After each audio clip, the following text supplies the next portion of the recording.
guys, James here. Interesting video I'm going to be doing today. It's based on an indie developer who had a bit of a meltdown early in January.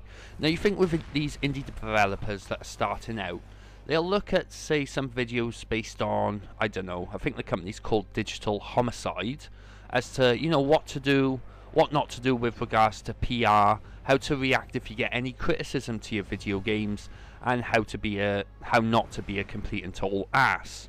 But this developer mustn't have seen what Digital Homicide have been up to, and they created a game, it got criticised, and he went into full meltdown. Alright, there was a happy ending, but at the end of the day, the damage was done. And I just wanted to make this video to kind of bit of advice to any aspiring indie developer out there to try and work on your PR as well as your ability to make a game.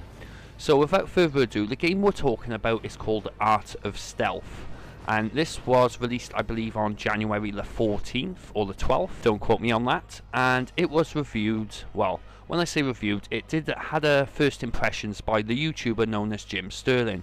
If you don't know who Jim Sterling is, I'll link his channel down below, but I'm pretty sure whoever watches this video will know exactly who he is. And he did a 15 to 20 minute first impression of Art of Stealth, and he came up with this verdict on the game. Well, how far did we get? What's the day today? Let me double check.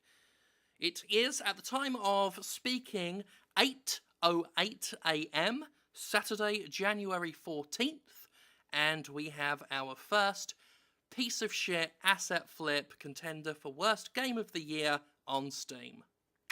Brilliant.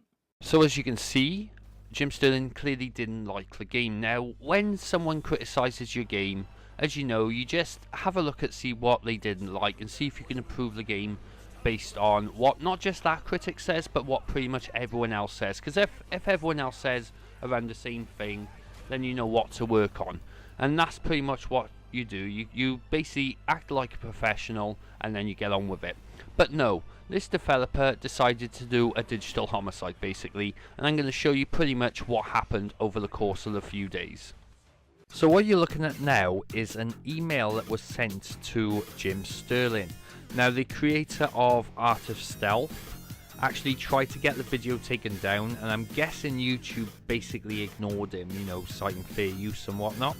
So this guy sent an email to Jim Sterling with basic details of what copyright infringement is, and actually asked Sterling to take the video down on, basically to take his video down, because it was infringing on copyright and it was inaccurate and whatnot.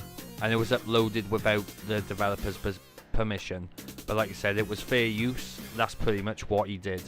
So after all that, and most of the Steam users calling him out on his bullshit and him deleting negative reviews and whatnot, someone left a post in the Steam forums saying not to even try deleting Jim's video because it'll basically kill your reputation and your career so fast, and this has been proven with many indie developers in the past. And believe it so, I believe this is the actual developer replying, and he actually said this: "We will laugh harder when his lazy excuse of a review will be removed from the internet. Jim's video is abusive? No it isn't. Misleading? No it isn't. Copyright infringed? No. Fair use?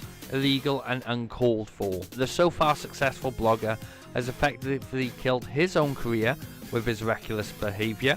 Our game, however, is far from killed. It sold many copies and will continue to sell more." Well, if it sold many copies and you're saying people are liking the game, then focus on the people that are liking the game, and you know, they have criticisms of themselves, and then try to appease to the people who did buy and enjoy the game. You know, it's not rocket science. Now, seeing as the developer has caused so much shit at this point with the Steam users and all, I'm guessing Valve caught wind of it, because Valve actually took the game down on the 17th of January, and this is their statement. "We, Valve, have identified an unacceptable behaviour involving multiple Steam accounts controlled by the developer of this game, Matt and Cohen. The developer appears to have created multiple Steam accounts to post a positive review for their own game. This is a clear violation of our review policy and something we take very seriously. For these reasons, we are ending our business relationship with Matt and Cohen and removing this game from sale. If you have previously purchased this game, it will remain accessible in your Steam library." So as you can see, over the 3 days since the game released, the developer had a meltdown and it's just blown straight back up in his ass. And it seems that the dev actually, after being banned from Steam, after losing his access to making games, obviously sat down, had to think about it, seen how stupid he was, and actually apologised to Jim Sterling himself. Jim Sterling obviously leaving this tweet: Art of Stealth Dev sent me an apology. It seems genuine and I think the dev really wants to make good games, so I've accepted, moving on. So there is a bit of a happy ending to this. Okay, I hope you enjoyed that. I want to keep it short and sweet for you guys. I didn't want to drag it on. I just want to state what pretty much happened over the few days. But what can we learn from this all? You know, any indie developer out there, just basically learn to take criticism. That's all you need to do, really. Make sure you make a good quality product that the consumer is happy with, and make sure it's not a pile of shit like anything Digital Homicide made, or with regards to this Art of Stealth game. Now, I haven't personally played it myself, so I can't actually judge on it, but it doesn't look that great. It looks buggy as hell, it looks like it crashes a lot, and that's what Jim Sterling said, and that's why it was his worst contender. But do you think the developer has actually redeemed himself from this outburst? Personally, I think the damage has already been done, because, you know, the fact that you're threatening to take down Jim Sterling's video, you're putting user reviews that are your own, you're basically creating bot accounts, which is a massive violation on Valve. It is heavily anti-consumer, but at the same time, do you think he can come back from this? You know, make a decent game, because you can still put a game on, for example, like Itch.io or whatever like that. But do you think he will redeem himself in the future?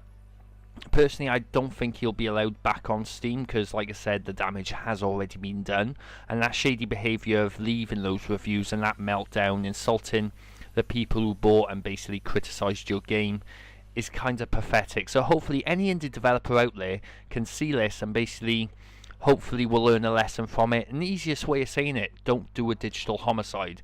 That's the best way of saying it now. You know, imploding after receiving some negative feedback isn't a good thing. It's best to take the criticism, then work on it and improve the product that you're selling. But what do you guys think in the comments below? This is Jamesy Boy logging off. You guys take care.